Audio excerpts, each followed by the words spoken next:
बिस्मिल्लाहिर्रहमानिर्रहीम। अस्सलामुअलैकुम। मोहम्मद जमील शाहिद आपसे मुखातब है। स्टीम प्रोडक्शन जो कि ए बी एन मीन्स वो जो पेपर है वो ए और बी क्लास के लिए, ये लेक्चर नंबर 7 है। 6 लेक्चर पहले दिए जा चुके हैं, तो इसमें हम एक नया मौजू इसके साथ अटैच कर रहे हैं। उस मौजू से पहले मैं थोड़ी सी तमहीद बांध दूँ। पहले मौजू है हीट और साइकिल के माबैन ताल्लुकात। हीट और उसका साइकिल के माबैन ताल्लुकात, इसके लिए कुछ बुनियादी इस्तिलाहात हम बताएंगे। और ये मैं अब बता दूं कि पहले जो पेपर आते थे सन 2000 से पहले या 2015 से पहले, तो वो पेपर सिर्फ स्टीम मैन्युफैक्चरिंग के मतलब होते थे। स्टीम के पेपर यानी बॉयलर्स के मतलब होते थे, जिसमें वाटर ट्रीटमेंट और दीगर ये जो प्रोसेस, सुपर हीटर, बर्नर वगैरह वगैरह वगैरह होते थे। उसके बाद ये दौर बदला। अभी जो है ना आउट वो सोर्स किए जा रहे पेपर, यानी पेपर देखने को भी बाहर भेजे जाते हैं, चेक करने को, और वो बनाने के लिए भी बाहर से बनवाते हैं। यानी वो बॉयलर के जो मुतलका बॉयलर ऑफिस का ऑफिसर अमला है वो भी बनाता है, लेकिन दूसरे लोगों को भी दिए जाते हैं। जो दीगर लोगों को दिए जाते हैं उनमें वो लोग शामिल हैं engineering university UET Taxila to UET Lahore और दीगर इंजीनियरिंग यूनिवर्सिटीज़ और बोर्ड ऑफ टेक्निकल एजुकेशन। इसके अलावा वो पावर हाउसेस के कुछ वो जो है ना वो जो हाई लेवल के बीएससी इंजीनियरिंग डिग्री होल्डर जो है बॉयलर इंजीनियर, उनको दिए जाते हैं। किसी को भी सिलेक्ट कर लिया जाता है, तो ये पेपर बना दिए जाते हैं। उनको एक चीज़ बताई गई है कि इसके लिए जो पेपर आपने बनाना है, इसके लिए अहलियत कम अज़ कम मैट्रिक है, और ज़्यादा से ज़्यादा आम तौर पर, लेकिन मैट्रिक के लिए एक्सपीरियंस है, 3rd क्लास इम्तहान इस तरह से पास करना ज़रूरी है।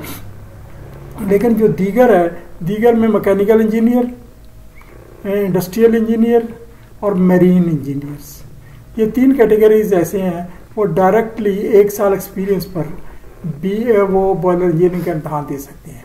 उनके लिए 3rd क्लास इम्तहान लागू ही नहीं है, उन पर नहीं होता।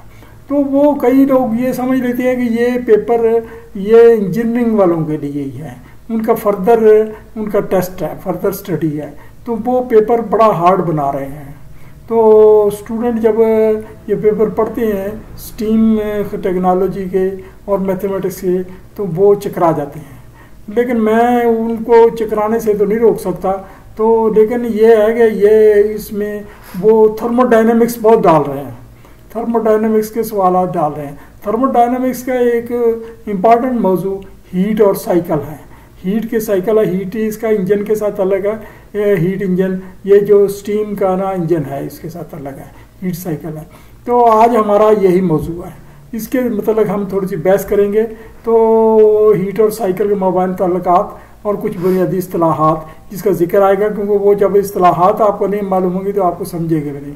हीट इंजन की बुनियादी थ्योरी का मुताला करते बार बार तस्वर किया जाता है वर्किंग फ्लूइड। वर्किंग फ्लूइड का मतलब है कि सिलेंडर के अंदर एयर या फ्लू गैसेस या कोई ऐसी गैसेस जो बर्न हो जाए। फ्लूइड एक सिलेंडर में बार बार इस्तेमाल होता रहता है। इस बार बार अमल को हम साइकिल या चक्कर कहेंगे। यानी कभी कंप्रेस होता है, कभी एग्जॉस्ट होता है, कभी इनलेट होता है, तो यह मुख्तलिफ प्रोसेस से गुजरता है। यानी कभी उसका प्रेशर कम हो जाता है, कभी ज़्यादा हो जाता है, कभी टेम्परेचर कम हो जाता है, कभी ज़्यादा, फिर असल हालत में दोबारा वापस होता है। तो ये बार आसानी के लिए हम क्लोज साइकिल आइडियल इंजन का मुताला करते हैं। एक आइडियल इंजन का मुताला करते हैं, इसमें ये आपको थोड़ा सा समझ आएगी कि ये किस तरीके से साइकिल कंप्लीट होता है। ये देखें, ये एक शाफ्ट घूम रही है और किसी मोटर के जरिए घूम रही है, या किसी टरबाइन के जरिए घूम रही है, या किसी और सोर्स से। तो ये रोटरी घूम रही है, रोटेशन में घूम रही है। तो रोटेशन में घूम रही है, तो इसके साथ एक कनेक्टिंग राड ये वाबस्ता है, ये कनेक्टिंग राड है, ये राड है। तो यहाँ से ना वो ये लचक खा सकती है। तो जब लचक खा सकती है तो ये इसके घूमने से ये मोशन जो है रोटरी कहलाती है। और ये जब ये घूमने से ये पिस्टन ऊपर नीचे होता है, ये जो है ना इसको हम कह सकते हैं कि ये रेसिप्रोकेटिंग मोशन है। ये टू एंड फ्रो मोशन को रेसिप्रोकेटिंग मोशन कहते हैं, यानी आगे पीछे जाने वाली। ये रोटरी है, गोलाई में घूमने वाली मोशन, और ये रेसिप्रोकेटिंग मोशन है। ये जो पिस्टन है, ये पिस्टन का वो यहाँ तक आ सकता है। इसका जो सेंटर है, पिस्टन का सेंटर है, वो यहाँ तक आएगा। यानी से इसका अगर सेंटर लिया जाए तो इसको टैली करेगा, इसको मिलेगा। तो ये करेंगे, इसको हम कह देंगे bottom dead centre, bottom dead centre. तो ये पिस्टन फिर आगे इसके सेंटर यहाँ तक भी जा सकता है आगे, तो टॉप डेड सेंटर ये पिस्टन है। तो ये इसके ऊपर ये एक टॉप एंड है, टॉप एंड है। तो इसमें यहाँ वाल लगाए जाते, ये यहाँ शो नहीं किए गए क्योंकि हर एक का ना अभी हमें समझाना मतलब है, तो हम पूरी तशरीह नहीं कर रहे। तो ये इस तरह से ये घूमता है। यहाँ आइडियल इंजन की सादा शक्ल थी जिसमें एक कनेक्टिंग रॉड है वगैरह के पिस्टन दिखाए गए। रोटरी मोशन इसको रेसिप्रोकेटिंग मोशन में तब्दील किया जाता है। पिस्टन एक टॉप डेड सेंटर ऊपरी हद और निचला डेड निचले हद के दरमियान आता जाता है, जैसे मैंने अभी समझाया है। सबसे ऊपर टॉप एंड है जहाँ वाल वगैरह लगाए जाते हैं, एक कैम शाफ्ट भी लगाई जाती है। तो ये जो है ना सिलेंडर के अंदर की हवा किसी बैरूनी सोर्स से गर्म की जाती है। ये आइडियल इंजन के लिए बैरूनी सोर्स से गर्म की जाती है। इससे अंदरूनी हवा का प्रेशर और टेम्परेचर दोनों में इजाफा होता है। यानी हवा किस तरीके से इन बैरूनी सोर्स से गर्म करके इनलेट करते हैं। हवा गर्म होने से फैलाव होता है। हवा जब गर्म होगी तो ये आते ही फैलाव करेगी। फैलाव होता है जो अंदरूनी एरिया गैस के वर्क का बायस बनता है। इस तरीके में कुछ हीट बैरून में दफा यानी रिजेक्ट हो जाती है, ज़ाय हो जाती है, हत्ता कि हवा अपने पुराने टेम्परेचर पर वापस आ जाती है। कनेक्टिंग रॉड के घूमने से पिस्टन ऊपर नीचे होता है और एयर कंप्रेस हो जाती है। जब एयर कंप्रेस होती है तो ये कनेक्टिंग रॉड घूमती तो उसको आगे ले जाती। इस तरीके से कुछ वर्क होता है, यही वर्क मुफीद है। अब हम कुछ थर्मोडायनामिक्स की बुनियादी इस्तिलाहात पढ़ेंगे।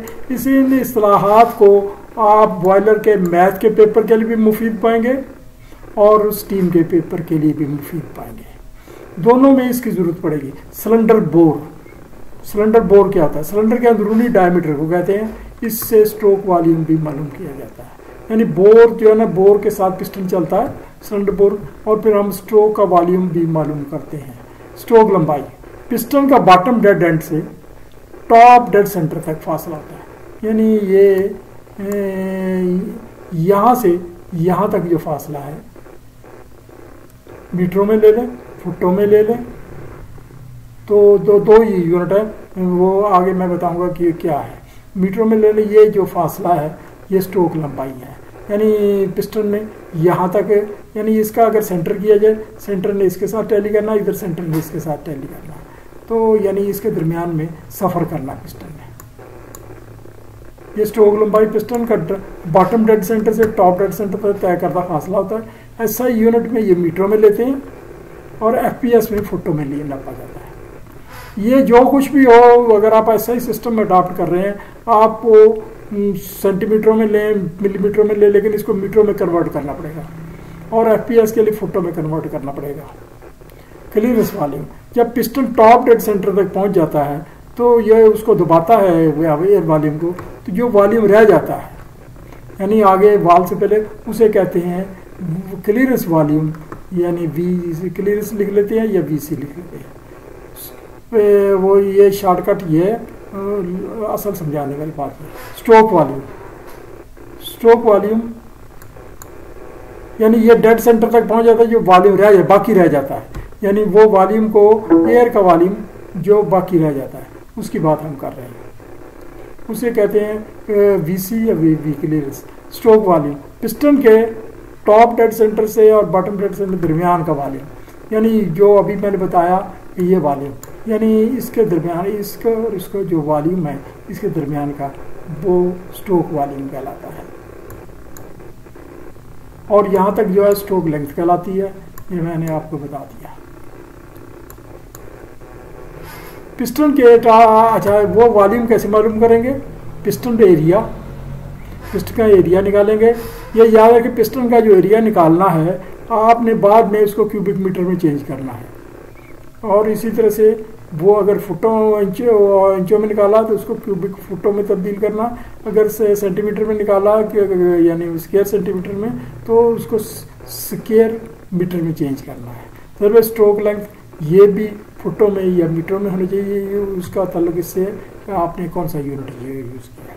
तो पिस्टन एरिया निकालने का तरीका ये होता है पाई डी स्क्वायर, पाई डाया स्क्वायर बटा 4 लेंथ। स्ट्रोक लेंथ, लेंथ से मतलब स्ट्रोक लेंथ। ये क्यूबिक मीटर में जवाब आएगा, या फिर फुटों में तो क्यूबिक फुट में जवाब आएगा।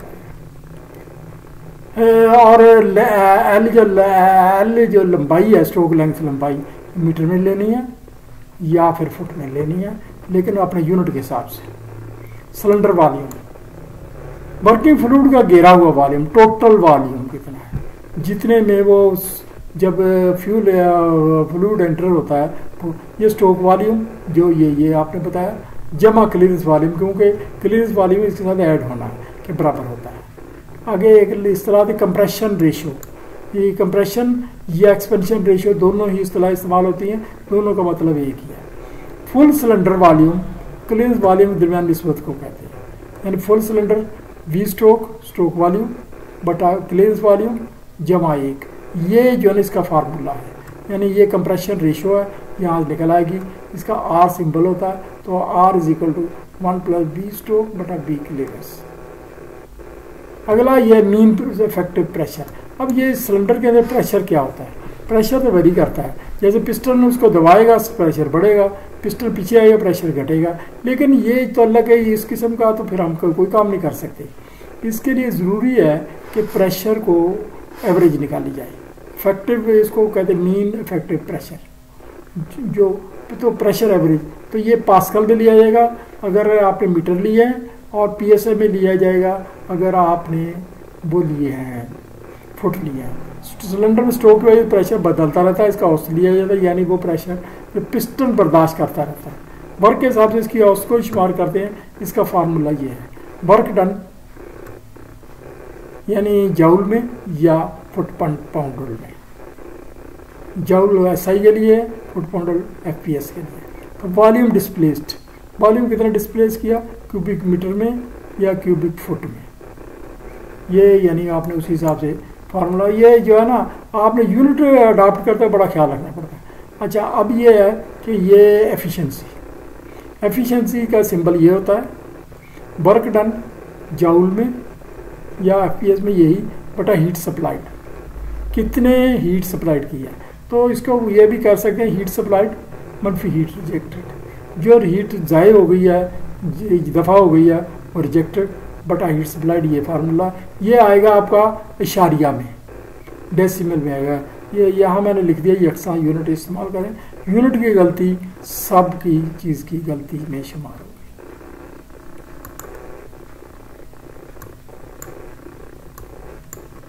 तो ये दर्जे ज़ाहिर एफिशिएंसी इशारिया में आएगी, इसे से 100 से ज़रूर देने पर फीसद एफिशिएंसी होगी, इसे थ्योरेटिकल या थर्मल एफिशिएंसी भी कहते हैं।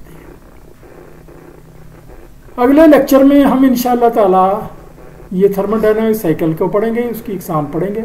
तो मुख्तलिफ इंजीनियर साइंसदानों ने मुख्तलिफ साइकिल अखज़ किए हैं, ये हीट के साइकिल अखज़ किए हैं कि किस तरीके से हीट को हीट से वर्क लिया जा सकता है, ये इसके लिए साइकिल बनाया है, क्योंकि ये मुख्तलिफ इक्विपमेंट चैनल जिनका इतला मुख्तलिफ ज़रूरियात तकाज़ों के हिसाब से किया जाता है।